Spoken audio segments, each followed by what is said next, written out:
നമസ്കാരം. Press live ന്യൂസിലേക്ക് സ്വാഗതം. ലോക്സഭാ തിരഞ്ഞെടുപ്പിൽ UDF സ്ഥാനാർത്ഥിയായി വടകര മണ്ഡലത്തിൽ മത്സരിക്കാനെത്തിയ യുവ കോൺഗ്രസ് നേതാവ് ഷാഫി പറമ്പലിന് വൻ സ്വീകരണമൊരുക്കി വടകരയിലെ UDF പ്രവർത്തകർ. സ്വന്തം തട്ടകമായ പാലക്കാട് നിന്ന് ഞായറാഴ്ച വൈകിട്ട് 6 മണിയോടെയാണ് ഷാഫി പറമ്പിൽ വടകരയിലെത്തിയത്. ഷാഫി പറമ്പലിനെ വരവേൽക്കാൻ വടകര പുതിയ ബസ് സ്റ്റാൻഡിലും പരിസരത്തുമായി ആയിരക്കണക്കിന് UDF പ്രവർത്തകരാണ് എത്തിയത്. ഇവിടെ നിന്ന് തുറന്ന വാഹനത്തിൽ റോഡ് ഷോ ആരംഭിച്ചു. റോഡ് ഷോയുടെ സമാപനത്തിന് ശേഷം തിരഞ്ഞെടുപ്പ് കൺവെൻഷനുമുണ്ട്. UDFിലെ പ്രമുഖ നേതാക്കളെല്ലാം ഷാഫിയുടെ തിരഞ്ഞെടുപ്പ് കൺവെൻഷനിൽ പങ്കെടുത്തു. വടകരക്കാർ തനിക്കേകിയ ഉജ്ജ്വലമായ സ്വീകരണം ഹൃദയത്തിൽ തട്ടുന്നതാണെന്ന് ഷാഫി പറമ്പിൽ പറഞ്ഞു. ഈ തിരഞ്ഞെടുപ്പിൽ UDF വിജയിക്കേണ്ടതിൻ്റെ അനിവാര്യത വടകരക്കാർ തിരിച്ചറിഞ്ഞിരിക്കുകയാണ്.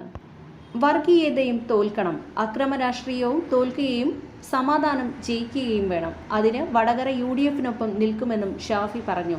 എവിടെ ചെന്നാലും ഏതു പദവിയിലാണെങ്കിലും പദവിയൊന്നുമില്ലെങ്കിലും പാലക്കാടിൻ്റെ സ്നേഹം തന്നിൽ നിന്ന് അറുത്തുമാറ്റാൻ കഴിയില്ലെന്നും അതാണ് വടകരയിലും കരുത്തായി മാറുന്നതെന്നും ഷാഫി പറഞ്ഞു.